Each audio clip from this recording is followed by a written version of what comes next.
मोनसे गोनांथार सावरायनाय बे जादों बड'लेण्ड हायुङारि गौथुम बड'लेण्ड हायुङारि गौथुमनि आयुआ गाबोन जोबनायनि लामायाव थांनाय 2015 मायथाइनि 27 एप्रिल खालि हाग्रामा महिलारि दैदेननाय बिटिसि सरकारा आथिखालाव बिटिसि सरकारखौ खुंफुंगासिनो दङ। गाबोन बियो थुंगेनाय लामायाव नाथाय दिनैसिम रोखा जानो हायाखै जे बड'लेण्ड खुंथाया सोरनि आखायाव थांगोन। सावरायबाय थानाय जादों गाबोननि अखानायैनिफ्राय रायजोपालनि आखायाव गोग्लैहैसिगोन बड'लेण्ड खुंथाया। बेराफारसे बिपिएफ दोलोनिफ्राय एबा आसाम सोरखारनि बिथिंनिफ्राय गभर्नरखौ खावलायनाय जादों होननानै बुंनाय जादों जे फैगौ 6 दाननि थाखाय दा सोलिफुनाय हाग्रामा महिलारि दैदेननाय बिटिसि सरकारखौ फोलावनानै होनांगौ आरो बिसायख'थिखौ बेनि गेजेरावनो खुंनांगौ। दा संबिजिदारि मोनसे क्राइसिसनि बाथ्रा फैदों। मानो होननानै बुङोब्ला संबिजितनि नेमखान्थि बादियै बड'लेण्डनि खुंथाया 5 बोसोरनि थाखाय जायो आरो बेनि गेजेरावनो 5 बोसोर खुंनायनि गेजेरावनो बिसायख'थि खुंनांगौ आरो बिसायख'थियाव देरहानाय दोलोआ एबा हानजाया गोदान सरकारनि बिबानखौ रुजुननांगौ। नाथाय बिटिसि बिसायख'थिनि थाखाय गासै बानजायफोरा जाजोब्बायमोनब्लाबो कर'ना भाइरासनि थाखाय भारतआव लकडाउन फोसावनाय जादों। भारतल' नङा, कर'ना भाइरासनि गिग्लुंनाय थासारिया गासै मुलुगखौनो सोमावग्लुंदों। भारतआवबो बिनि गोहोमा गाज्रि नांफैनायाव लकडाउन फोसावनाय जादों। भारत सोरखारा बेनि थाखाय बिटिसिनि बिसायख'थिखौ बानजायनो हायाखै। थांनाय 4 एप्रिल खालि बिसायख'थि जानो खोथामोन आरो 8 एप्रिल खालिनो बिसायख'थिनि रिजाल्टखौ होनायनि खोथामोन। नाथाय बे दिनदानो थाबाय मानोना बिसायख'थिखौ बानजायनायनि दासिमबो दिन खालामनाय जायाखै। गाबोननि अखानायै मा जागोन बिनि दिशाखौ मोननो हायाखै। गोबां उसुखुथु जादों। मैयाबो जोङो बे हाबाफारिखौ लानानैनो बे आयदाखौ लानानैनो लाइभ टेलिकास्ट हाबाफारि बानजायदोंमोन। गोबांथार सावरायदों गेदेमा बिथांमोना आरो दिनैनि समाव जोङो बेखौ गोदानै सावरायनो लाबावदों। दिनै जों हांख्रायना लाबोदों बर'नि सासे मैखोम लिरगिरि आनन्दराम औवारि बिथांमोन दङ स्टुडिअ'आव खुलुमनाय नोंथांनो आरो अनलाइनाव दङ बर' थुनलाइ आफादनि गाहाय नेहाथारि प्रसान्त बर' बिथां दङ आरो अन्जलि प्रभा दैमारि डक्टर अन्जलि प्रभा दैमारि बिथाङा बर' उइमेन जास्टिस फरामनि आफादगिरि सासे मैखोम सानसुमै होननानै बुंनो हायो। बिथाङा माने साहित्य एकाडेमिनिबो बान्था मोननाय। बिथाङा बर' आइजोनि थामोनथा बर' हारि थामोनथानि बिथिङाव गोबांथार खामानि मावबाय थादों। जोंजों लोगोसे दङ सासे मैखोम बिसावरायगिरि रत्नेस्वर बसुमतारी। जों बिथांमोन बयखौबो स्टुडिअ'आव अनलाइननि गेजेरजों बरायनाय जादों। प्रसान्त बर' नोंथाङा दङ लाइनाव दङ थिगैनो दङ नोंथांखौ बरायनाय होदों। अन्जलि प्रभा दैमारि नोंथाङा दङ लाइनाव। अन्जलि प्रभा दैमारि लाइनाव दङ ना? दङ दे अके नोंथांखौ बरायदों आरो रत्नेस्वर बसुमतारी लाइनाव दङ। अके दा जोङो सावरायनि फारि फारि जे बड'लेण्डनि रायजो राजाफोरनि थाखाय गभर्नर खुंथाया मोजां जागोन ना दा सोलिफुबाय थानाय बिटिसि सरकार गाबोन थुंगिनो गोनां हाग्रामा महिलारि दैदेननाय बिटिसि सरकार बेखौ जोङो 6 दाननि थाखाय फोलावोब्ला मोजां जागोन। बिनि सायाव जों सावरायनि। जोङो गिबियावनो स्टुडिअ'आव थानाय लिरगिरि आनन्दराम औवारि बिथांजों जोङो मोगा मोगि लानि। नोंथाङा बुं जे नोंथाङा गभर्नर सासनखौ लुबैयो ना बड'लेण्ड सरकार खुंफुनाय गाबोन जोबनो लागा हाग्रामा महिलारि दैदेननाय सरकारखौ थाबो जानो लुबैयो? बे बाथ्राखौ थबथ' बुंनो हायाब्लाबो जिथु थासारि सोमजिदों आसलथे बे आनएक्सपेक्टेड बेबायदिया हयथ' मोनसे थासारिखौ जों हयथ' नुवाखैमोन जितु भाइरासनि थाखाय माबादों आरो जितु बे गभार्नमेन्टनि जितु सासन खुंथाय बा सासननि जितु राहा लानाय बे मोनसे पलिटिकेल क्राइसिसआव जायो बेफोर खामानिफ्रा जों जितु नुबोनाय जों हयथ' सरकार दानो हानाय मोनसे गोहो गैयै मोनसे पलिटिकेल पार्टिफोरनि गेजेराव बेबायदि मोनसे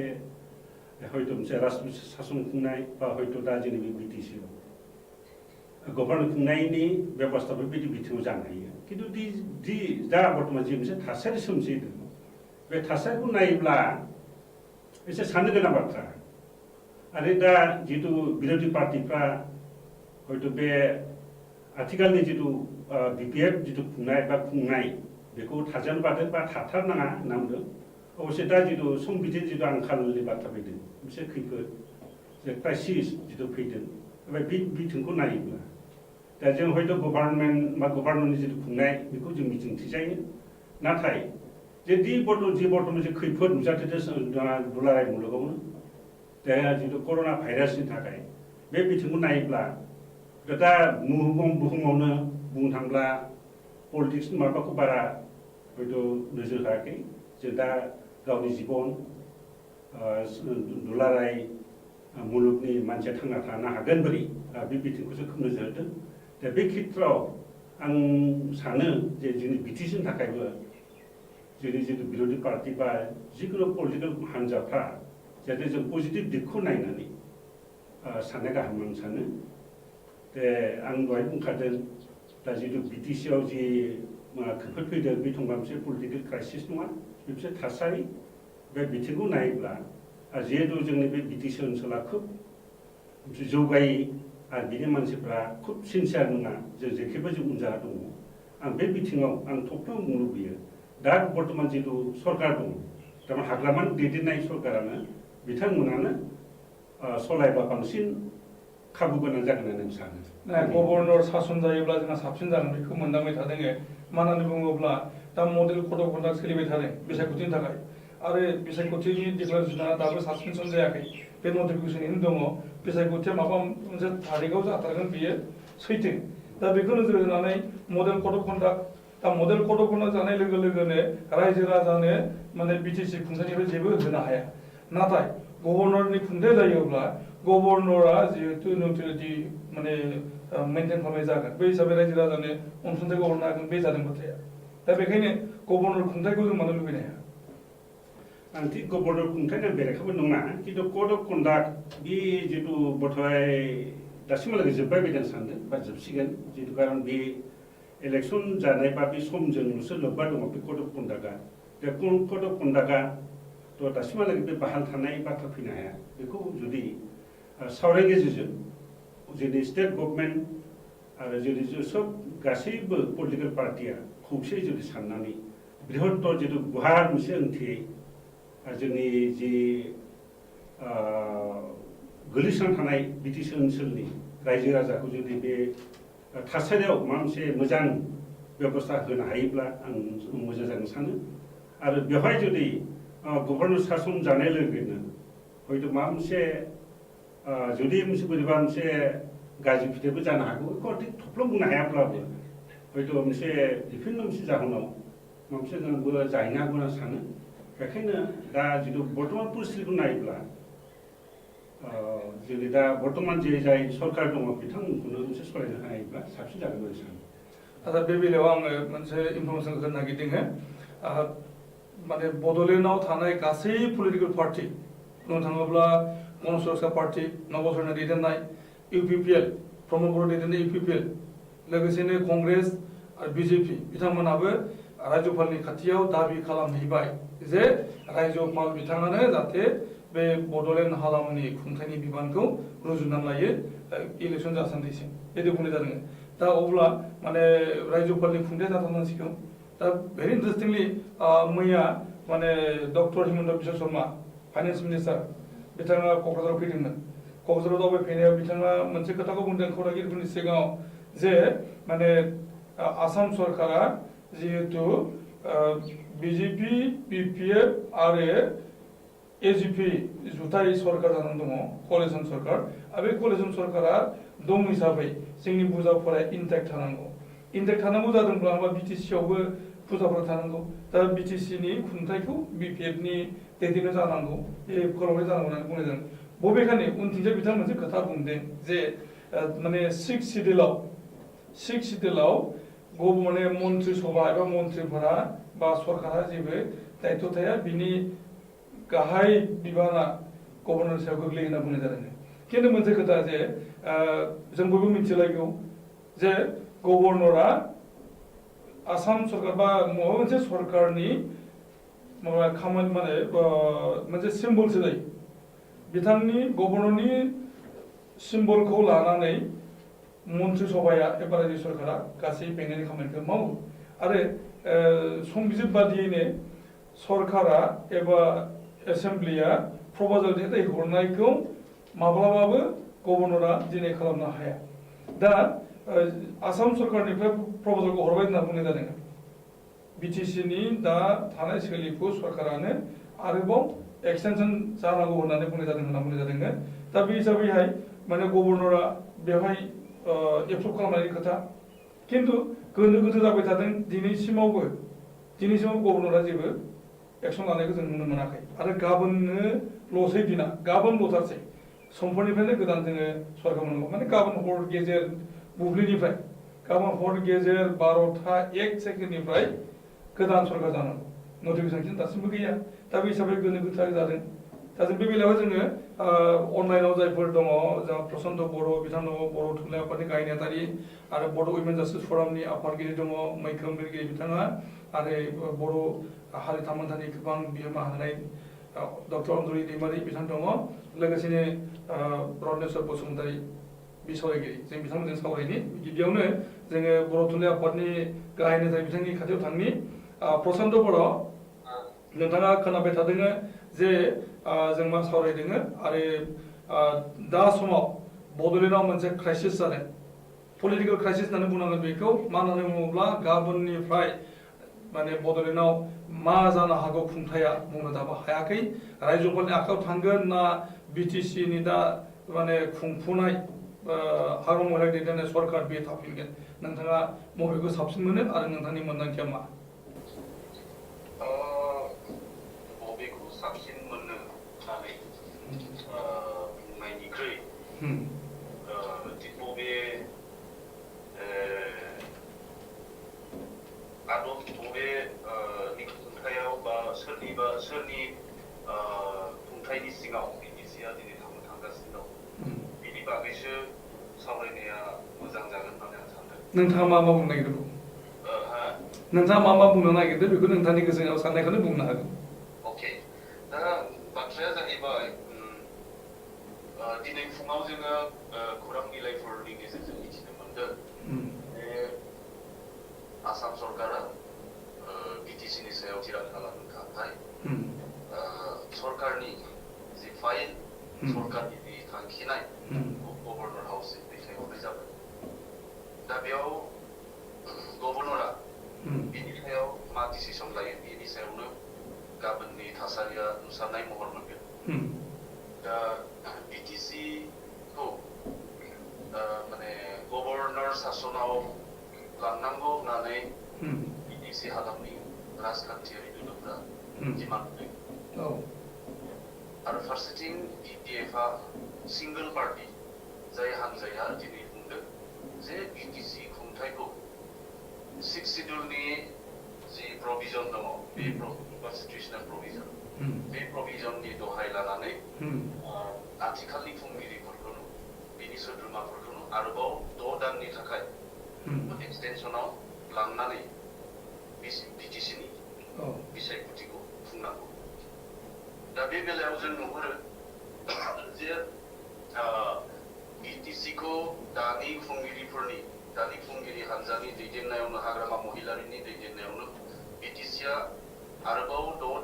दाननि थाखाय एक्सटेनसन मोननांगौ होननानै डिमान्ड खालामनाया सिंगल पार्टी मोनसे जाहैबाय बिपिएफ फारसेथिं आरो बेनि बेरेखा खालामनानै गभर्नरनि सासनावनो बिटिसिखौ लाखिनांगौ होननानै डिमान्ड होग्रा राजखान्थियारि हान्जायानो बुरजा जाहैबाय आरो इन्टारेस्टिंलि आसामखौ खुंबाय थानाय जि हान्जा राजखान्थियारि हान्जा बिजेपिआबो गावसोरनि हान्जायारि डिमान्ड हिसाबै राजखान्थियारि हान्जानि माने डिमान्ड हिसाबै गभर्नरनि सासनखौनो खालामनांगौ होननानै बिथांमोना बुंदों खारन बेहाय मख'नाय गासैबो राजखान्थियारि दोलोफ्रा बिटिसि बिसायख'थिनि थाखाय नमिनेसन होगोन केन्डिडेटसन होगोन बिथांमोननाव गिनाय दं आथिखालनि रुलिं पार्टियानो 6 मासनि एक्सटेनसन मोनबावोब्ला हयथ' बिथांमोननि बिसायख'थि नेक्स्ट देरहानायाव गोबां हेंथा फैनो हागौ बा दानि माने खुंथायाव थानाय राजखान्थियारि हान्जाया बांसिन खाबु जानो हागौ दा बेखौ नोजोर होयोब्ला पलिटिकेल प्रेसारा गभर्नर सासननि फारसेनो बांसिनै नारसिननाया दं आरो गुबुन फारसेथिं बिपिएफआ जिहेतु आसाम सरकारजों एलायन्स खालामनानै मोनसे खुंथायाव दङ बे हिसाबै बिसोरनि इसिङारि गोरोबनाय आरो पलिसिफोरनि सायाव बेस खालामनानै आसाम सरकारनि केबिनेटआ जुदि एक्सटेनसन खालामनांगौ होननानै बुङोब्ला गभर्नरा बेनि सायाव बिबेचनाबो खालामनो हागौ दा बे बेलायाव थाहैबाय किन्तु जों बिटिसिनि जुदि जारिमिनखौ एसे नाहरोब्ला लुकबेक जों जुदि उनफिननानै नाहरोब्ला माने आसामनि गभर्नर आरो गभर्नर हाउसनि जायफोर अफिसार्सफोर दङ बिथांमोनजों 6 सिड्युलनि खुंथायाव थानाय बिटिसिनि खुंगिरिफोरनि सोमोन्दोआ बारा मोजां नङामोन मोनसे जाथाया जाहैबाय थांनाय जि बिटिसिनि इलेक्सन बेनि उनाव नमिनेटेड मेम्बारफोर थायो काउन्सिलनि थाखाय बे माने सोद्रोमाफोरखौ गभर्नरा नमिनेट खालामनायनि बेलायावबो बिटिसिआ रिकमेन्ड खालामनानै हरनाय मेम्बारफोर सोद्रोमाफोर आरो गभर्नरा गाव हारसिं डिसिसन लानानै थिसननो लुबैनाय सोद्रोमाफोरनि गेजेराव गोरोबनाय गैयै नमिनेटेड मेम्बारनि बेलायाव नमिनेटेड मेम्बारफोरनि गेजेराव मोनसे कन्ट्रोभार्सि फैदोंमोन आरो बेनि उनाव माने बड'लेण्ड इउनिभार्सिटिखौ लानानैबो मोनसे कन्ट्रोभार्सि जानानै थांदों आरो फारसेथिं गभर्नरा बिटिसि दावबायनाय समावबो बिटिसिनि गाहाय खुंगिरि आरो लेङाइ गाहाय खुंगिरिया नुजाथियैखौ गभर्नरा बे समाव रिसेन्टमेन्ट देखायदों दा बेफोर हिस्ट्रिखौ जुदि जों नायोब्ला गभर्नर हाउसआ बा गभर्नर हिमसेल्फ बिथाङा गावनो हयथ' बिटिसिआव थोंजोङै गावसोर इन्टारफेयार खालामनायनि खाबुखौ लानो हागौ बिथांमोना माने बेबायदि मोनसे कनफ्लिक्टसिम मोनसे थांनायनिबो सम्भाबना दं दा बेफोर गासैखौबो नायहरोब्ला जोङो बेखौ माने बुंनो हागौ जों मोनसे अनुमान खालामनो हागौ हयथ' बिपिएफनि दानि 6 मान्थनि थाखाय जि एक्सटेनसन बिनाय बियो फेभाराव फैयाबो जानो हागौ दा बाथ्राया जाहैबाय इउपिपिएल हान्जायानो जा बा गुबुन बेरेखानि हान्जा दैदेनगिरिफोरानो जा बिथांमोना जि स्टेटमेन्टफोर होबाय थादों बे गासैबो स्टेटमेन्टफोरा राजखान्थिखौ थांखिनानै आरो राजखान्थियारि नोजोरजों बिसायख'थिखौ थांखिनानै होनाय स्टेटमेन्टल' जों नुबाय थादों जोंथ' दा मोनबो राजखान्थियारि हान्जानि नङा माहारियारि आफाद हिसाबै जोङो बेखौ नुहरदों बे इउपिपिएलआनो जा बा गुबुन राजखान्थियारि हान्जाफोरानो जा बा बिपिएफआनो जा आथिखाल समाव जिफोर स्टेटमेन्ट काउन्टार आर्गुमेन्टफोर होबाय थादों बे गासैबो राजखान्थि आरो बिसायख'थिखौ मिरु खालामनानै होदों नाथाय जों लुबैदों मा जे गभर्नर सासनखौ दाबिनायनि सिगांनो बे काउन्सिलनि बिसायख'थिखौसो सिगांसिनाव खालामहोनायनि थाखाय गिबियैनो बयबो जुजिनांगौमोन दानि बिपिएफ हान्जायानो जा इउपिपिएल हान्जायानो जा एबा गुबुन राजखान्थियारि हान्जाफोरानो जा आं पार्टिकुलारलि बिपिएफ आरो इउपिपिएलखौ बुंगोन मानो होनोब्ला बे मोननै हान्जाया बर'फोरनि माहारियारि सानस्रिजों जोनोम जाबोनाय राजखान्थियारि हान्जा आरो बर'फोरनि थामोनथा बर'फोरनि रैखाथि बर'फोरनि सोरबिथिङारि जौगानायनि समाय लानानै ओंखारबोनाय राजखान्थियारि हान्जा गतिके बिथांमोना गिबियावनो माने गेजेरनि मोनसे सलुसन हिसाबै बिटिसिनि बिसायख'थिखौनो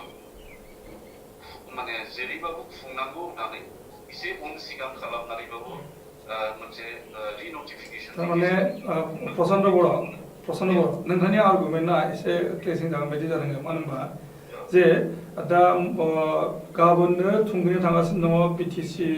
सरकारा दा दिनैनि समाव बिसायख'थिखौ बानजायनांगौ होनना दाबिनाय लोगो लोगोनो बे माने जों बे गभर्नमेन्टखौनो थाफिननांगौनि आर्गुमेन्टआ फैयो। ना बे आं जानांगौखौ बुङाखै जि जाबोनाय आं जाबोनायखौसो बुंदों। आच्छा बेखौ जों नुबोबाय आरोखि बेसिमखौ जों ना बे समावथ' माने सम जायाखै प्रसेन्ट बर' दानो बै समाव समा ओरैबायदि जाहैबाय जे माने इलेक्सन केम्पेइननि प्रिपारेसन जाफुनायावनो गासै प्रिपारेसना कमप्लिट जाबाय नाथाय कर'ना भाइरासनि इस्यु जागारबाय जायनि थाखाय लकडाउन होबाय भारतआव लकडाउन होनाय लोगो लोगोनो बिटिसि बिसायख'थिया माने बुंस'हायै सानसिमनि थाखाय माने दोनथ'नाय जाहैबाय नैबेबायदि सिचुवेसन जादों आरो बेनि थाखायनो बिसायख'थिखौ खुंथारनांगौबो होननाय खारन जिउनि बाथ्राया देरसिन जाना फैदों बिसायख'थिया देरसिन नङा दानिया बुंदों नोंथाङा दाबो जुदि लकडाउना थाबैनो मोनसे माबानायनि जोबनायनि मोनसे थासारि सोमजियोब्ला बेखौ माने जेसेबां थाबनो हायो एसेबांनो बिसायख'थिखौ खुंनांगौनि सायावसो मोनसे गोरोबनाय मोनसे डिमान्डआ जोंनि बिटिसिनि बे हालामनिफ्राय थानांगौ होननानै गासिबो राजखान्थियारि हान्जाफोरनि बेनि उनाव दा गभर्नरनि शासन होनाय लोगोनो बे 6 मान्थनि थाखाय थांबाय आरो बेहाय 6 शिड्युलनि प्रभिजनाव दंखायो माने बेहाय मोनसे दं गभर्नरा माने गाव लुबैयोब्ला बिथाङा नट एक्सिडिं मोर देन 12 मान्थ बोसोरसेसिम बियो गावनि शासनाव लाखिनो हायो आरो जुदि बिटिसि खुंथायखौ गभर्नरा बोसोरसेनि थाखाय गावनि आखायाव लाखियो अब्ला फैगौ 2021 मायथाइनि जि रायजो सभानि बिसायख'थि जागोन स्टेट एसेम्बलि जागोन बिनि सिगां बिटिसिनि इलेक्सन जानायनि सम्भावनाया थाहैनाय नङा आरो जों जेब्ला गुबुन गुबुन 6 शिड्युल जेब्ला माने जायफोर काउन्सिल दङ डिस्ट्रिक्ट काउन्सिलफोर दङ डिमा हासाव कार्बि आंलं बेफोरखौ नायोब्ला नुयो जे बेफोराव बांसिनानो स्टेट एसेम्बलि जोबनायनि उनाव जायो आरो स्टेटआव जि रुलिं पार्टिया फैयो बिसोरनि डमिनेन्सआवनो बे काउन्सिलफोरा दाजायो गुबुन फारसेथिं बिटिसिआ बेनि कमप्लिट उल्टामोन जे बिटिसिनि फार्स्ट इलेक्सना जादों 2005 आरो 2006 आव स्टेट इलेक्सन जादों बेनिखायनो 2005 नि उनाव 2006 नि जि एसेम्बलि इलेक्सन बेयाव बिटिसिआ किं मेकारनि रुल लानो हादों बिदिनो फारि फैयै नैबे दा 2020 नि बिटिसिनि इलेक्सना थि समाव जालांनायमोनबा फैबाय थानाय 2021 नि स्टेट एसेम्बलियावबो मोनसे बेबायदि किं मेकारनि मैखोम रुल मोनसे जेखि जाया पार्टिया बे इउपिडिएल नि खुंथायावनो जा बिटिएफ नि खुंथायावनो जा माने बिटिसिआ मोनसे स्टेटनि पलिसि मेकार मोनसे हिसाबै पावार हिसाबै गोहो हिसाबै थावरिनायनि खाबुआ जोंहा दङमोन आच्छा प्रफुल्ल स्टेट खुंगिरिफोरा बे बुस्थुखौनो दा नेक्स्टआव लांनानै फावसायना होनानै जे रायजो सरकार दाखांनायनि उनाव 6 शिड्युल काउन्सिल इलेक्सनखौ खुङोब्ला अब्ला बेहाय बर'फोरनि जि माने मोनसे माबा मा होनो जातीयताबादि शिबिरनि जि मोनसे राजनिति जायो बे राजनितिनि गोहोमा फैबाय थानाय समाव माने मा होनगोन बेखौ गोहोम गैयै जाहैगोन आरोखि आच्छा आं मोनसे खोथा बुंनो नागिरदों प्रफुल्ल महन्त दैदेननाय आसाम सरकार 1989 आव बिथाङा माने प्रेसिडेन्ट रुल होजानानै दिफां जादोंमोन बायनाय जादोंमोन आरो बिदिनो मोनसे खोथा आं बुंनो नागिरदों 2008 आव पलिटिकेल क्राइसिस जादोंमोन डिमा हासावआवबो दा बेवहायबो गभर्नर शासना माने 2013 मायथाइहालागै जादोंमोन दा बैफोरखौ जों नोजोर होरोबा नुनो मोनो जे बेवहाय जदिवबा गभर्नरा माने गभर्नर शासन होननायसो जादों किन्तु बेवहाय रायजो सरकारानो बांसिनै बिफावखौ लानाय जाबोबाय थादों जेनेबा माने 1989 आव जिनोखि प्रफुल्ल महन्तनि एजिपि सरकारखौहाय सिफायनानै बेवहाय प्रेसिडेन्ट रुल होनाय जादोंमोन अब्लाबो बेवहायबो भारत सरकार ताने बै समनि माने जनता दल सरकारा बेवहाय माने रल प्ले खालामबाय थादोंमोन दा बेखौ नोजोर होयो दा बे नोजोरजों जों बुंनो हायो जे गभर्नरा सासे माने बिनि सिम्बलल' जायो सरकारनिफ्राय सिम्बल जायो दा बे हिसाबै दा आसामाव मोनसे सरकार दङ बे सरकारा माने प्रप'जालखौ हरबाय गभर्नरनो दा गभर्नरा बे प्रप'जाल हरनायखौ आल्टिमेटलि सिगनेचार होनानै एप्रुभ होनानै हरनांगौ नाथाय दिनैसिम दिनजना थानाय जादों दा बे जादों जोंनि आसामनि बेलायाव बेयो माने एसे आलादा रोखोम जादों आरोखि जायखिजाया जों नोंथांनाव उनाव फैफिनबावगोन आरोबाव नोंथाङा लाइनाव थाबाय था जोङो फैनि बे खेबाव डक्टर अन्जलि प्रभा दैमारि बड' इमेन्सार्स फरामनि आफादगिरि बिथांनि सेराव फैनि अनजलि प्रभा दैमारि नोंथाङा लाइनाव थिगैनो दङ आच्छा दे नोंथाङा खोनाबाय थादों सावरायनायखौ नोंथांनि मोनदांथिया मा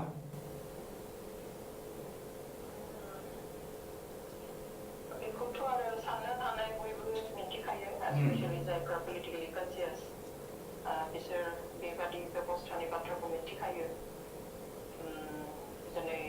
मा खारनावहाय मा जाहोनाव प्रेसिडेन्टस रुल बा गभर्नर्स रुलखौ इम्पज खालामनो हायो बेफोरखौ जों मिन्थियो नाथाय जोंनि बेलायाव अफकर्स बे इलेक्शन जुदि माबा खारनाव बे नेचारेल डिजास्टार वार बा ल' एन्ड अर्डारफोर टटलि फेलें जादों एपिडेमिक जादों बेफोरबायदि खारनाव जुदि इलेक्शन बा बिसायख'थिफोर पास होयो पस्टपन खालामो अब्लाबो गभर्नर्स रुल अर प्रेसिडेन्टस रुल इम्पज खालामनो हायो दा बाथ्राया जाबाय प्रेसिडेन्टस रुल इम्पज खालामनाय बा गभर्नर्स रुल इम्पज खालामनाय दा दा भेरि वर्ड इम्पज खालामनायानो एसे नेगेटिभ पइन्ट होयो आसलते it's like an unwelcome decision रावबो आसलते लुबैया जे प्रेसिडेन्टस रुल जाथों एबा गभर्नर्स रुल जाथों किन्तु सिटुएशना जायोब्ला बेखौ होखानांगोन आरो बेनिखायनो बियो बे बेबस्थाया संबिजिराव दङ आरो मा जाहोनाव होनो हायो दङ थ' जोंनि बेलायावबो दा बिटिसिनि बेलायाव बेखौ होनायनि जाहोनखौ जों नायोब्ला नुगोन जे बेयाव गोथाव कारण बेवहाय दा पेन्डामिक माबा क्राइसिस जादों ओमफ्राय बेखौहाय माने जों क्रिएट खालामनाय नङा जोंनि बिटिसि गभर्नमेन्टआ बा बिटिसिनि इन्टारनेल थासारि बेयो क्रिएट खालामनाय नङा it is not created by our people or our government बेयो जानाय जिनिससो स' बे कर'ना भाइरासनि जि प्रब्लेम बेयो जेरावबो जादों बेवहाय बे बेलायाव लेखामोन जोबनो थांनाय बिटिसिनि जि सासनफोर बे सासनफोरा आसलते बेयाव आं सानो जे राजखान्थि लाइनाव बारा सानालासिनो इलेक्सन लाइनाव बारा सानालासिनो जे सिस्टेमा मा बुङो बेबस्थाया मा बुङो कारण जोंनाव ओरैबायदि जायो जे मालाबा ल' एन्ड अर्डारनि बेलायावनो जा गुबुन बेलायावनो जा जे कनस्टिटिउसनाव थानाय खोथाब्लाबो मालाबा पलिटिकेलि बेखौहाय सम्भब खालामो जे सिस्टेमखौ मालाबा बारा फल' खालामा दा बेवहाय जों माने दाथि बुंनो हाया जे नैबे सिस्टेमाव नैबे जाथारनांगौ कारण सिस्टेमाव थानायाबो मालाबा जाया जों नुयो जे बेवहाय जे एभ्रिथिं इज पसिबल इन पलिटिक्स होननाय बायदिबो जों मालाबा नुयो नालाय थ' बेवहाय जों ओरैबायदि जाथारनांगौ खिन्थु मानो जायासै बिदिबो जाहैया मालाबा खिन्थु ओरैनो नायोब्ला जों नुयो जे जेब्ला गभर्नर्स रुल अर प्रेसिडेन्टस रुल जायो होमब्ला बे स्टेट बा बे काउन्सिलनि खुंथाया पावारा सेन्ट्रेलनि आखायाव थाङो थोंजों थाङोब्ला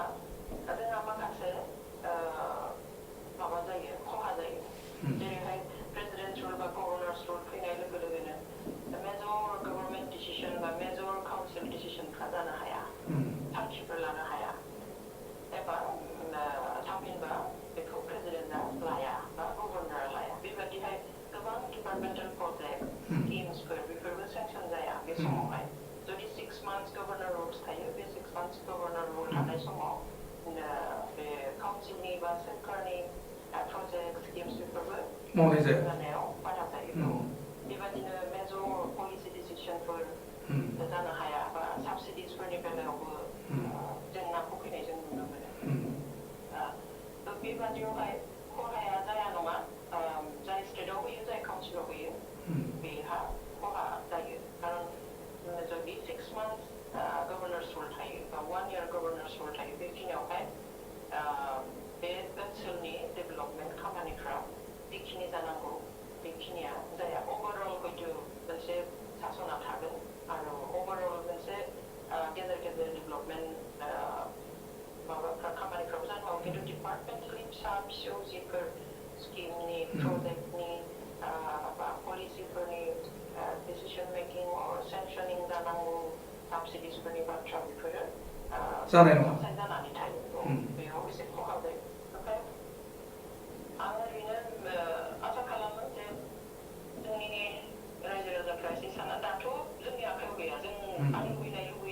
जाया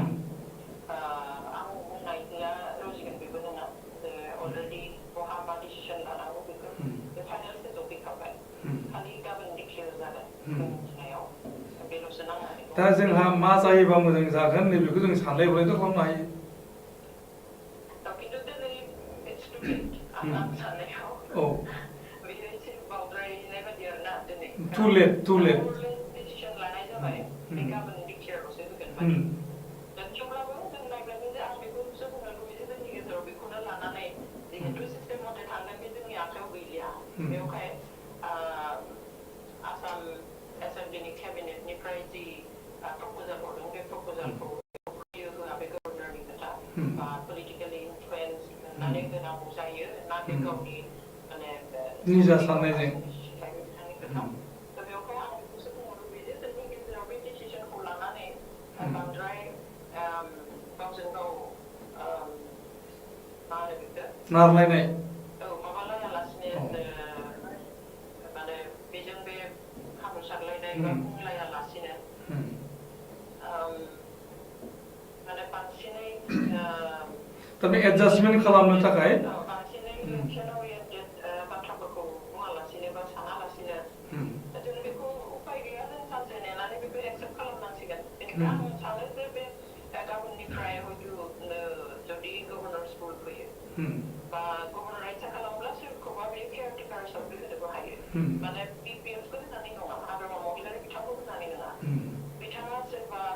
सेक्रेटारियेटनि हेडखौबो बिथाङा लाबोनानै होनो हायो दायित्व होनो हायो नायथ'नो स' जि खालामा मानो बेखौ जोङो नाजावनो बाध्य जागोन बेवहाय आं बेखौसो लुबैदो जोंनि डेभेलपमेन्ट खामानिया जाहाथे नेक्स्ट 6 मान्थ्सफोराव थाबथाया आं बेखौ लुबैयो थारमाने थाबथाया माने आल्टिमेटलि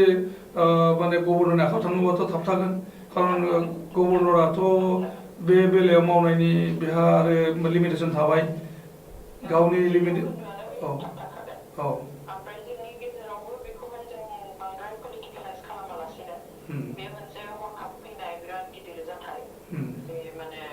मेनकाइन्डनि थाखायनो दिनै सुबुं माहारिनि मोनसे चेलेन्ज कर'ना भाइरासआ बेवहाय थांनाय थैनायनि बाथ्रा दङ बेखौ जों एसे मोजाङै लालायनानै आं सानो बे कड अफ कन्डाक्टआ गाबोन जेब्ला जुदि सोरखौबा केयारटेकार होयोब्ला गभर्नर्स रुल फैयोब्लाबो गाबोननिफ्राय बे नेक्स्ट 6 मान्थ्सआव कड अफ कन्डाक्ट इलेक्सननि कड अफ कन्डाक्टआ थाबाय थानाय नङा आसलथे बेवहाय जोंहा बेयाव बारा गिनांगौ सन्देह खालामनांगौ बारा खोथा थानाय नङा खारन कड अफ कन्डाक्टआव मोनसे एरियाखौ 6 मान्थ्स 1 इयार मालाबाबो लाखिनो हाया बेबायदि लाखियोब्ला जोंखौ आखाइ आथिं खानानै जुब्रा खालामना दोननाय जागोन माने बेयो कनस्टिटिउसन बेरेखा जागोन खालामनाय नङा बेवहाय जिहेतु कड अफ कन्डाक्टआ थाबाय थानाय नङा बेखिनियाबो एसे खम जासिगोन आच्छा दे नोंथांजों जों आरो उनाव सावरायबावनि जोङो फैनि रनेस्वर बसुमतारी दङ लाइनाव जों बिथांजों सावरायनि जे रनेस्वर बसुमतारी नोंथाङा रनेस्वर बसुमतारी खोनाबाय थादोंना नोंथाङा खोनाबाय थादोंना लाइनाव दंना आच्छा गाबोननिफ्राय बिटिसिआव मा जागोन पलिटिकेल क्राइसिसआ जाबाय थादों आरो गाबोननिफ्राय मा महर लानो हागौ जोङो दा बुंस' हायाखै नोंथांनि मोनदांथिया मा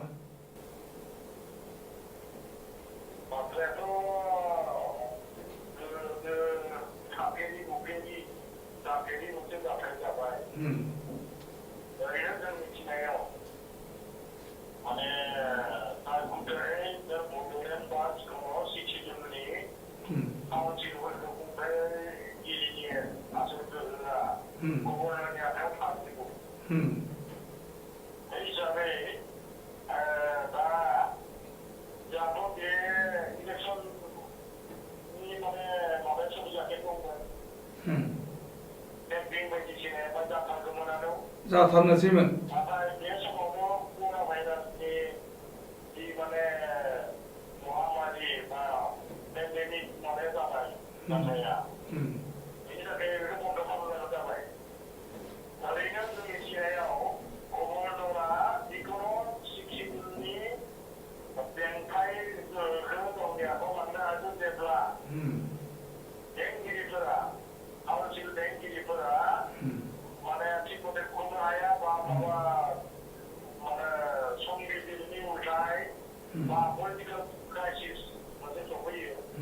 뭔가 고노라 정이 아하요 내 비건 그만다 그 말고 아사히 눈에도 예산 이시니 이렉션이 그쪽 내 파워카시 스파야되건 바로 텔레비전에 카페 후가야 되건 이렉션 좀 따라가 이렉션 디크라는 얘기구나 나 뭔가 해야 돼 뭔가 이런 마음을 좀 지금 의지야 अच्छा 내가 지금 그 내용 저야지 내 집에 뭐야 같이 해야 되거든 뭔가 가면 요 어디도 나를 비잖아요 그렇게 하죠 네 그러다 공장이 그거 맞네 아니 나도 이 사람이 보고라 만든 알고나 나오는데 아야 아참 속하는 그 커뮤니티 마케팅에 보이지않는 장면 보여줘 예수 분들이 이장미 보고도 अच्छा नोंथांनि मोनदांथिया मा जे गभर्नर सासन जानाया साबसिन ना बे हाग्रामायाव दैदेननाय बिटिसिखौ आरो एनादार 6 मान्थनि थाखाय एबा बिसायख'थि जासान्दिसिम फोलावनाय जागोन बबेखौ नोंथाङा पसन्द खालामो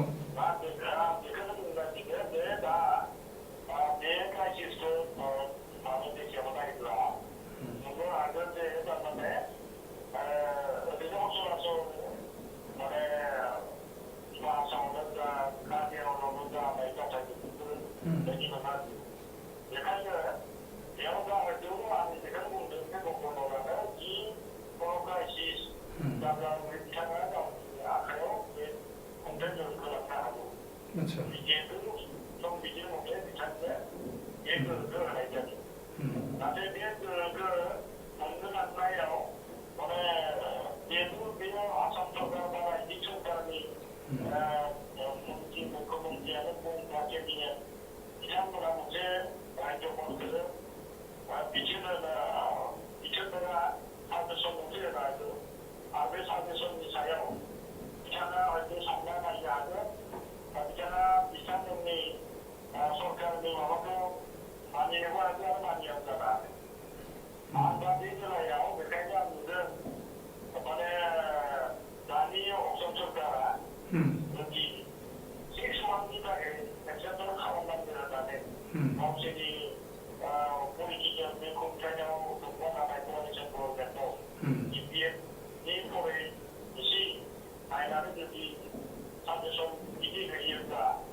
आसा मोनसे इन्टारेक्सन रत्नेश्वर बसुमतारी मोनसे इन्टारेक्सन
थारमाने नोंथाङा बुंनो नागिरदों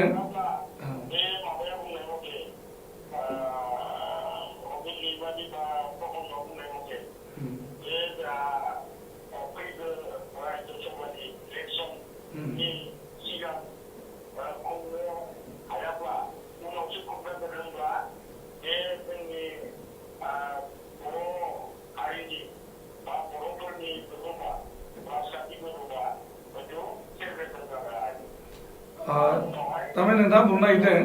नोंथाङा बुंनो नागिरदों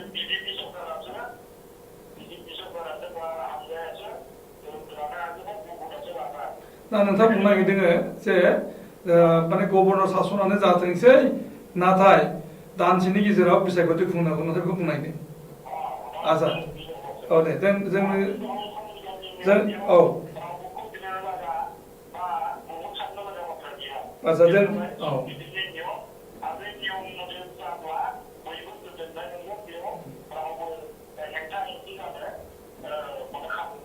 आच्छा दे जों नोंथांनो फैफिननि आरोबाव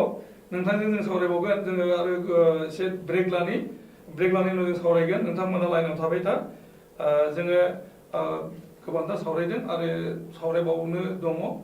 सावरायगोन जोङो दान्दिसे ब्रेक लादों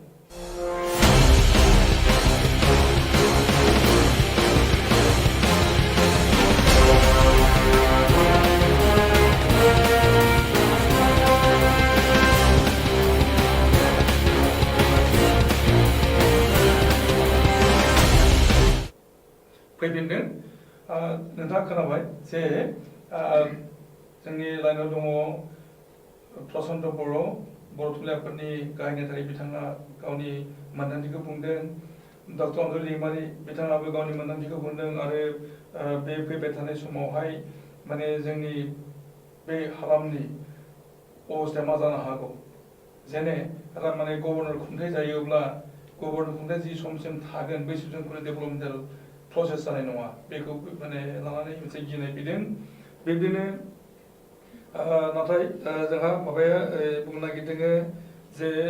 रनेस बसुमतारिया जे गभर्नर सासन फैब्लाबो जोंहा गिनांगौ गैया मानो होनना बुङोब्ला गभर्नर खुंथायखौ जोङो माबासिम जि समसिम थागोन बै समसिम जों नेयालासिनो फैगौ दाननि गेजेरावनो मे दाननि गेजेरावनो बिसायख'थिखौ खुंनांगौ ओरैनो बिथाङा बुंनो नागिरो होमब्ला जोंहा माने गिनांगौआ थानाय नङा नोंथाङा मा बुंनो नागिरो जि सावरायनायाव गुबैयै आं माने एसे बुंनांगोन बाथ्राखौ फंनैसो जा जि बर' थुनलाइ आफादनि गाहाय नेहाथारि बिथां प्रचन्द बर'आ अत्यन्त मोनसे माने जुक्तिपूर्ण बाथ्रा बुंदों जे जोंनि बे बिटिसि इलेक्सना जुदि आसाम स्टेट एसेम्ब्लिनि बिसायख'थि सिगां जायोब्ला गाहाम होननानै आरो बिनि जिथु माबाखौ बिनि जिथु प्रयजन बा गोनांथिखौ खोब रोखायै बुंलांदों खोब साननो गोनां बाथ्रा जों सानदों एक्सुवेलि बे आसाम स्टेटनि जिथु एसेम्ब्लियाव फैगौ जिथु इलेक्सन जागोन बे सिगां जानाय गाहामथार अब्लासो हयथ' जोंनि जे पार्टिया फैयाथोंमोन हयथ' बिपिएफ बा बिपिएलआ फैयाथोंमोन होमब्लासो जोंनि बे बिटिसिनि जिथु पलिटिकेल पार्टिनि जिथु माबाया थागोन मर्यादा बिनि मोनसे गोनांथि खोब इसेन्सियेल बाथ्रा बुंदों आरो बिखेखै थिग बेबायदिनो जा अनजलि दैमारि बिथांखौ जुक्तिपूर्ण बाथ्रा बुंदों बाथ्रा बिनि जिहेतु मेरिट डिमेरिट बा जोंहा माबायदि खहा जानो हागौ बे बाथ्रा बुंदों आरो बेबायदिनो हयथ' जोंहा रत्नेश बसुमतारिया खोब गोनां बाथ्रा बुंदों दा आं बेखौल' सानदों जे जिहेतु गभर्नर जुदि थांमारोब्ला आरो जिहेतु बे जिथु थासारि सोमजिदों बिटिसिआव बे जिहेतु पलिटिकेल क्राइसिस नङा बियो बा हयथ' माबा मोनसे एनआइनि बा माबा मोनसेयाव जायाखै बियो बे मोनसे बिखेक मोनसे थासारिखौ लानानै जों सोमजिनाय बे बिथिङाव जुदि अगयता जुदि गभर्नर सासन जायोब्लाबो हयथ' बिथाङा हयथ' बर्तमान जाय खुंबाय थादोंमोन बिटिसिखौ हयथ' बिथांनि थ्रुयैनो बेखिनि समखौ जिथु एक्सटेनसन सम बिसोर जेसे सम फोलावगोन हयथ' बेखिनियाव जुदि सोलायनो होयोब्ला निस्सय मोनसे ओंथि गोनां हयथ' बांसिन मोनसे जागोन होनना सानो जुदि अगयता जुदि सोलायोब्ला गभर्नर जुदि सासन जामारोब्ला बेबायदिनो बिथाङाथ' डाइरेक्ट हयथ' मेना हयथ' असम सरकार नङाबा जोंनि बे आगोलनि बिटिसि सरकारखौ निस्सय बिथांनि थ्रुयैनो हयथ' मावफुंनो हागौ बे मोनसे आरो जिथु इलेक्सननि बाथ्रा बुंदों रत्नेश बसुमतारिया खोब गोनां बाथ्रा बुंदों आंबो सानो बेखौ खोब सुंथाबै जितु जे थासारि जुदि जों हरबफारि बा जों मुलुगनि जितु जे थासारिखौ नायोब्ला जों आसामाव खोब माने खाफाला मोजां बुंनांगोन जों बहुद सिमाबो जोङो दङ मोजां थासारियाव दङ बे बिथिंखौ नोजोर होयोब्ला हयथ' डाउनलडनि उनाव एबा बे साननैसो उनाव बे थासारिखौ नायनानै आरो दासिम जि अबस्थायाव दङ बेबायदि अबस्थाखौ नायोब्ला खोब सुंथाबै किसु मोनसे नेम कानुननि गेजेरजों माखासे आयेन कानुन माखासे मोनसे नेम दानानै जुदि इलेक्सनखौ बारग'नो हायोब्ला एबा खुंफुंनो हागोन होननानैबो आं सानो थारमाने मोनसे इन्ट्रेक्सन दङ जे जदिव गभर्नरनि शासनाव थाङो अब्लाबो खिन्थु बेवहाय मोनसे सरकार थायो केयारटेकार गभर्नमेन्ट थायो अफिसारफोरजों नङा डक्टर उन्दुदिमानिया बाथ्रा मोनसे बुंदों जे सोरबा अफिसारखौनो इनसार्ज दोननानै खुंनो हागौ नाथाय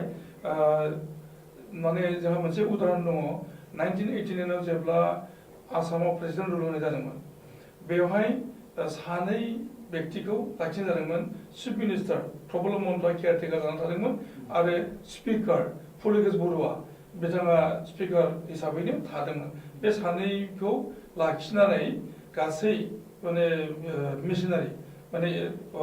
गभर्नमेन्ट मिशनारिखौ डिफार्म खालामनाय जादोंमोन आरो बेवहाय माने एमएलएफोर थानाय जायाखिसै एमएलएनि पस्टफ्रा दानजाबाय मन्त्रि सभा गैला अनलि चिफ मिनिस्टार आरो स्पिकारा बे थादोंमोन दा बिटिसि बेलायाव बेनो जाहैगोन गभर्नर शासन थांब्लाबो बेवहाय माबा मोनसे माने एरेन्जमेन्ट थागोन जे चिफनि थाखाय हाग्रा मुलाखौ दोनफिननोबो हागौ आरो स्पिकार ट्रेडिबिलिफोर दङ बिथांमोन दोनफिननो हागौ बिदिबो जानो हागौ आरो नङाबा चिफ हिसाबैहाय हाग्रा मुलाखौ दोनालासिनो गुबुन सासेखौबो हरनो हागौ बे जानो हागौ आरोखि दा बे जायोब्ला माने दा मोनसे सौग्रावनाय बिथिङा बेनो फैगोन नामा जे दिनैनि समावहाय हाग्रा मुलारिखौहाय बा हाग्रा मुलारि दैदेननाय सरकारा 6 दाननि थाखाय फोलावनाय जायाब्लाबो हाग्रा मुलारिखौनो इनसार्ज जुदि हरो एखे जाहैगोन बाथ्राया निस्सय जागोन आচ্ছা जों फैनि आरोबाव अनजल दैमारि लाइनाव दङ अनजल दैमारि लाइनाव दङ आচ্ছা जों बुंनो मोनसे आर्गुमेन्टआ फैदों जे माने 1989 आव प्रेसिडेन्ट रुल जादोंमोन आसामाव बे समावहाय चिफ मिनिस्टारा प्रफुल्ल महन्तमोन आरो हम मिनिस्टार हिसाबै माने प्रिय कुमार फुकन दङमोन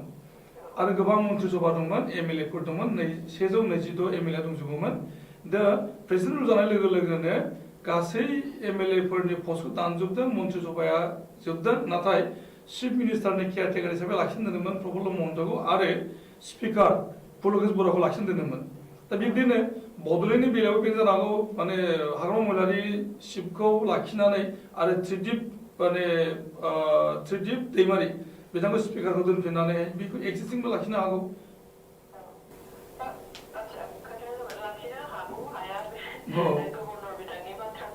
अच्छा जेब्ला गभर्नर रुल फैयो बा प्रेसिडेन्ट रुल फैयो अट'मेटिकेलि एसेम्बलि डिसल्भ जायो माने इन केस अफ स्टेट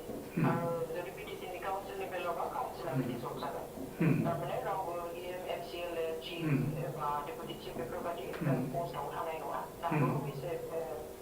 माबा गैया माने पावार एन्ड फांसन सेपारेट खालामनो हानाय दाबो गैया थेवब्लाबो जेब्ला गभर्नरनि रुलनि आन्दाराव फैगोन बे टटेलि डिसल्भ जानाय बायदि जागोन आरो माने one man माबा मा बुंगोन सासे मानसिनि आखायाव पावार थानाय बायदि जागोन आरो बेयो सोरखौबा बिथाङा जुदि सोरखौबा इनचार्ज हिसाबै बा केयारटेकार हिसाबै लानो नागिरा लाखानो नाङो खारन गभर्नरा डाइरेक्ट बेबादिहाय खुंनायाव प्रब्लेम जायो बेवहाय बेनि गुदै सिस्टेमखौ प्रसेसखौ गावनिसिम लांनो थाखायनो बे सोरखौबा बाहायनो गोनां जायो बा बिबान होनो गोनां जायो बेयाव सोरखौ बिबान होयो बे बिथांनि खोथा दा मोनसे आर्गुमेन्ट फैदों औ जों माने 6 months जुदिও होयोब्लाबो 6 monthsखौ जोङो एक्सपेक्ट खालामनाया मोजां नङा आसलथे प्रफेसरा बुंनाय बादि जोंबो ओरैनो सरासनस्रायै सावरायबाय थादों 2 monthsनि थाखाय फैयोब्ला दा जोंनि आसामनि कर'ना भाइरास इनफेक्ट जानायनि माबाखौ जुदि जों नायोब्ला हारखौ नायोब्ला थासारिखौ नायोब्ला जों नुयो हयथ' इसोरा दाखालामथों दानि मथे थांबाय थायोब्ला मास मोनसेनि उनावनो जों माने फुल्लि ग्रिन जन डिक्लेयार होनो हानाय जाहैगोन आसाम ना पसिबिलिटियाबो दङ मा होनना बुङोब्ला आरो गुबुनाव दा बे कर'ना भाइरास जाफैबाय थानायावनो इलेक्सन जानायनि एग्जाम्पलफोर दङ नोंथांमोना बिसोर मिथिगौ स' मानिनो नांगौ कर'ना भाइरासजों दावहा होनाय समाव बेखिनिखौ मानिजोबनाय आरो जोंनियाथ' फिसा फ्रिडम डिस्ट्रिक्ट बेखौ जुदि मोजाङै सामलायनानै खालामोब्ला आं सानो इलेक्सनखौबो थाबैनो खालामनो हागोन थारमाने ज' खालामनो हायोब्लाबो जोंहा सम दंबावो आरो जोंहा इलेक्सननि थाखाय बारा गोबाव सम नांलामोन खालि माने जिथु माबा खालामदों मा होनना बुङो इलेक्सनखौ बन्द' खालामनाय डिक्लेयार होदों बे खालिनिफ्राय 14 दिनल'सो नांगौमोन एबा सप्तानैल'सो दंसैमोन जों सप्तानै सम मोनब्लाबो जोंहा इलेक्सना जाफुंहैयो खारन फुल प्रिपेरेसन जाजोब्बाय समस्त जिखिनि रेडि गासिबो रेडि खासै केन्डिडेट सोरबा विथड्र खालामनाय हालागै जाजोबनानै डिक्लेयार होजोब्बाय ओमफ्राय लास्ट 14 डेज केम्पेइन खालामनानै 4 एप्रिलावहाय इलेक्सन जानो गोनांमोन 4 सिमब्ला जोंहा सप्तानैल' दंथारोमोन 14 सान ओमफ्राय जोंनो 14 सानल'सो नांगोन जुदि बेखौ कन्टिनिउ खालामोब्लाथ' जों बेनिफ्राय बारा सम मोनखानाय नङा मोनसे खोथाया बेबो जे पसिबिलिटिया दङ सिटुएसना जोंनि बड'लेण्डआव जेरै मोनब्रै डिस्ट्रिक्टफोर दङ बे मोनब्रै डिस्ट्रिक्टआ कर'ना भाइरासनि जेनाखि इसु बेनिफ्राय बारग'दों होनना बुंदों जोङो माने डिक्लेरेसन होबाय ग्रिन ज'नाव गोलैजोब्बाय दा बे जाबाय इलेक्सन खुनाय नाथाय मोनसे political partyनि leadersफोर different organizations जायफ्रा दा मेम'रेन्डाम होदों डिमान्ड होदों बिथांमोना immediately दा जेनेबा गाबोनथ' माबा मोनसे फोसावखानांसिगोन सोरखारनिफ्राय बेखौ फोसावनायनि उननिफ्रायनो आरो immediate इलेक्सन खुंनो हानायनि मोनसे प्रिपेरेसननि ना बेवहाय मोनसे प्रब्लेम जादों ना मोनसे प्रब्लेम दङ बेहायबो जे बिसायख'थि खुंनायनि थाखाय जोंना ग्रिन जन जादोंब्लाबो माने पसिबिलिटि दङब्लाबो मोनसे प्रब्लेम दङ जे जोंनि बे इलेक्सनाव बाहायनो गोनां गारिफोरनि बाथ्रा जोंनाव थोजासे गारिफोर गैया आल्टिमेटलि थांनाय बिसायख'थिफोराव बाहेरा माने बायजो रायजो जेनेबा वेस्ट बेंगल आरो मेघालयनिफ्राय गोबांथार हायाराव लाबोनो गोनां जादोंमोन आरो बे खेबावबो गोबांथार गारिफोर लाबोनांगोन पलिं अफिसार प्रेसिडेन्ट अफिसारफोर थांनो थाखाय बै भट बिरुसिम थांनो थाखाय दा बैफोरखौ गारिफोरखौ औ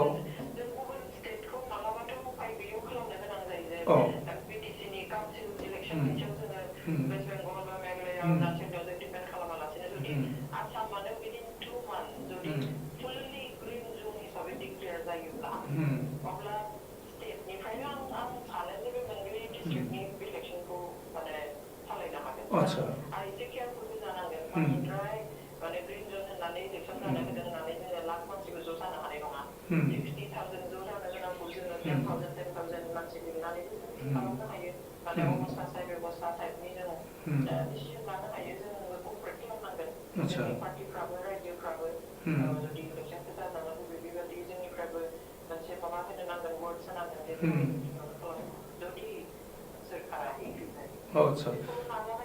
आच्छा जोङो सावरायबावनि आरोबाव जोङो सावरायनि जा बर' थुनलाइ आफादनि गाहाय नेतारि दङ प्रसान्त बर' लाइना दङ ना दङ आच्छा नोंथाङाथ' खोनाबाय थादों जे बिसायख'थिखौ थाबैनो खुंनो बेबस्था लानाया मोजां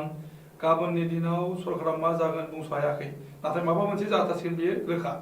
दा बेहायनो मोनसे दाबिया सफैदों जे बिसायख'थिखौ इमिडियेटलि एरेन्ज खालामनांगौ ओरै होननानैहाय नोंथाङा मा बुंनो नागिरो बेथ' खालामथारनांगोन मानो होनोब्ला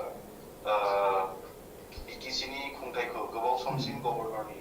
आखायाव दोनबाय थायोब्ला बिनि जि थांखिजों बे बिटिसिखौ दानाय जादोंमोन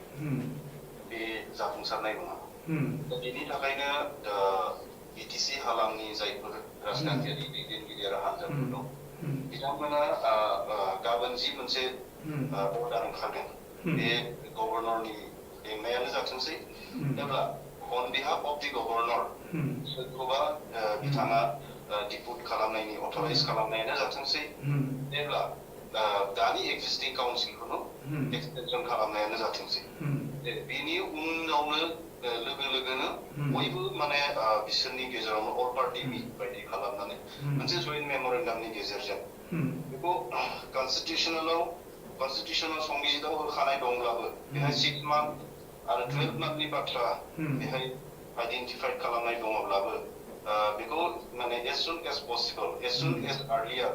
बेखौ खालामनो हानायनि थाखाय बिथांमोना कनसेनसास मोनसे थांखि गभर्नरसिम दैथायहरनांगौ जिहेतु गभर्नरा सिक्स सिडुल प्रभिजननि संबिजिदारि गाहाय गतिके रायजो सरकार आरो गभर्नरनिसिम जोंनि बे थाबैनो बिसायख'थि जानांगौनि बेलायाव बे बिटिसि हालामनि जेसेबां राजखान्थियारि हान्जा आरो दैदेनगिरिफोर बिथांमोना मोनसे गोरोबनाय गरन्थ'आव फैनांसिगौ आरो बेहायनो मोनसे बाथ्रा थाबावगोन जे दानि बिटिसि जि इलेक्शन आसाम इलेक्शन कमिशना जि नटिफिकेशन होबाय आरो बे नटिफिकेशनखौ फल' खालामनानै बिटिसिनि बिसायख'थिनि थाखाय जि प्रसेस जानानै थांबाय बे प्रसेसा गाबोन गोदान मोनसे अर्डार ओंखारनाय लोगो लोगो बे नाल एन्ड भइड जागोन ना इट उइल कन्टिनिउ बेनिबो मोनसे सोंथि थाबाय जुदि बे इलेक्शननि नटिफिकेशना बा इलेक्शन कमिशननि डिसिसना जुदि नाल एन्ड भइड जायाब्ला अब्ला अनजलि दैमारि बा रत्नेश्वर बसुमतारी बिथांमोना बुंनाय बायदिनो खम समनि गेजेराव बिटिसिनि इलेक्शनखौ खालामनो हानाय मोनसे राहाया थागोन नाथाय जुदि बे नटिफिकेशननि गेजेरजों माने आवगायाव फोसावनाय इलेक्शन कमिशननि नटिफिकेशना जुदि नाल एन्ड भइड जायोब्ला खिन्थु बे मोनसे गोबाव समनि मोनसे प्रसेस जागोन आरो बे गोबाव समनि प्रसेसजों थांबाय थायोब्ला बिटिसिआव राजखान्थियारि सावगारिया गुबुन मोनसे सोलायनाय महर मोनगोन बे रोखा दा नोंथाङा मोनसे खोथाखौ एसे नोजोर होदोंना बे जाहैबाय एसे दा जे गासै अपोजिशन पार्टी बा बिजेपि रुलिंआनो दङ बे बिजेपि पार्टीनिफ्रायबो बुंनाय जादों जे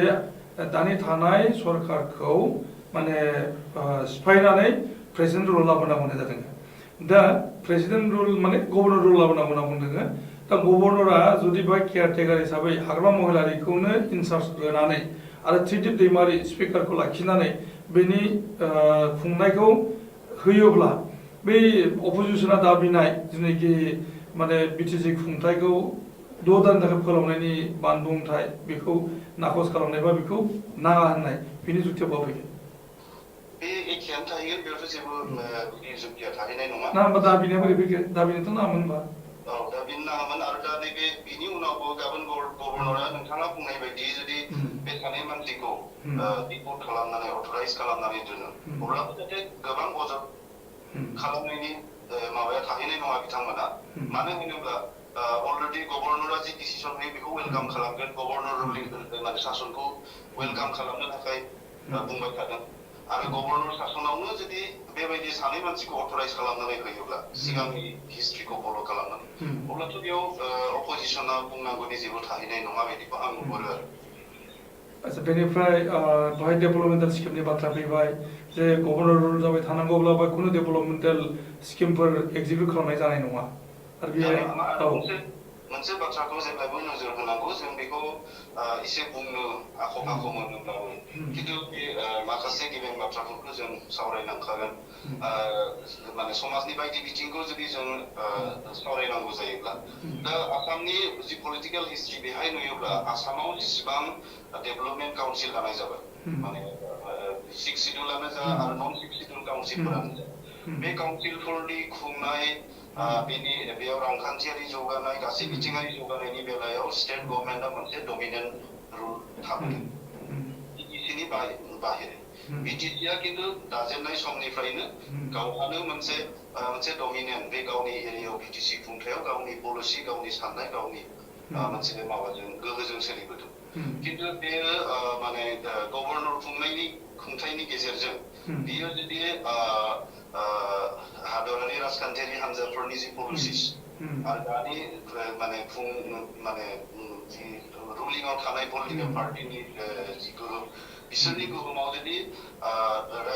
गभर्नरनि बेंनाया जुदि बोसोरसेसिम एक्सटेन्ड जायोब्ला मानिबा जाहोनाव बे नेचारेल केलामिटिसनि मुङावनो जा कर'ना भाइरासनि थाखाय मुङावनो जा एबा आदार इलेक्शन प्रिपारेटरि बायदिसिना जाहोनफोरखौ दिन्थिनानै बिथांमोना जुदि फावसायलाङोब्ला आरो थाङै थोङै जुदि स्टेट इलेक्शननि उनाव जाहैयोब्ला अब्ला बर'फोरनि जे जारखुंथायारि गोहो गावखुंथायारि गोहो जे आसामाव माने बे बिटिसिआ जिबायदि मोनसे राजखान्थियारि गोहोखौ हमथानानै सोलिदोंमोन बे गोहोआ थाहैनाय नङा जोबोरैनो मोजाङै नोंथाङा बानबुंथि होदों अनजलि दैमारि बिथाङाबो मोजां बानबुंथिखौ लाखिदों रनेश बसुमतारी मोजां बानबुंथिखौ लाखिदों जे गभर्नर सासन जाबाबो जोङो माने माखासे सांग्रांथियारि बिथिंखौ नोजोर लानांगोन बेखौ बुंनाय जादों आरो बे सायख'थिखौ थाब खुंनांगौनि बागैनो बयबो बुंलायनाय जादों दा बे हिसाबैहाय जोङो बयबोनो रायजो राजाया बेवहाय सांग्राङै दाबिनायनि बाथ्रा फैदों निस्सय बे सांग्रां जानाय गाहाम जि बानबुंथि होबाय जोंहा बर' थुनलाइ आफादनि बेथ' माने गोनां बानबुंथि होदों स्टेट एसेमब्लिनि सिगां जुदि इलेक्सन जायाब्ला हयथ' जि मोनसे बिटिसिनि बा बिखेखै जोंनि बे बर' जिथु राजखान्थि बुंनो थाङोब्ला बिथांमोननि जिथु गोहोम बा जि मोनसे माबानाय बे हयथ' एसे माबाहैगोन मोनसे अर्थहीन बा मोनसे गुरुत्व गैयै रखम जाहैगोन बे खोब माबा आरो बे बिथिङाव जोंनि बिटिसि बाखिया बिटिसि जे थागिरिफोर जों खोब सांग्राङै जोङो बे जिथु बर्थमान खोब माने गाज्रि हालोदाव जों पलिटिक्स मा दिगखौ सानाबासो जों जातिनि किसुमान दिगखौ सिन्था खालामनांगोन एसे हनहिलता बा सैज्य खालामनायनानै जों आगबायनाया खोब मोजां जागोन आं सानो गोजोननाय होदों बयनिसिमबो जे जों गोबांथार सावरायबाय आरो गोबांथार सावरायनांगौ दंबावोमोन नाथाय जोंखौ समा खाबु होदिया जोङो फैगौ सुनिबार खालि आरो सावरायबावगोन गुबुन आयदा लानानै बे समावहाय जोङो रायजो राजानोबो सावरायनो खाबु होगोन रायजो राजाया जानबुंनि गेजेरजों जोंनि गेजेरजों सावरायनो हागोन जों बेखौ मिजिं खालामदों जे हारि थामोन्थानि बिथिङाव बयबो जाहाथे सांग्रां जालायनो हायो आरो गाबोननो जों मोनथिथारनोसै जे जोंनि बे बड'लेण्डआव मा जानो हागौ राजखान्थियारि बिथिङा जोङो दिनैनि बे सावरायनायखौ बहायनो फोजोबनो सानदों नोंथांनो गोजोननाय होदों आरो बर' थुनलाइ आफादनि गाहाय नेहाथारि प्रसान्त बर' बिथांनो जों गोजोननाय बावहरदों बर' हिउमेन जास्टिस फरामनि आफादगिरि डक्टर अनजलि दैमारि बिथांनो गोजोननाय होदों रनेस्वर बसुमतारी बिथाङाबो जोंनो सम होनानै माखासे बाथ्रा बिथाङा बुंथिबाय बिथांनिसिमबो गोजोननाय बावहरदों आरो जोंनि बे सावरायनायखौ फोजोबबाय गोजोन्थों खुलुमबाय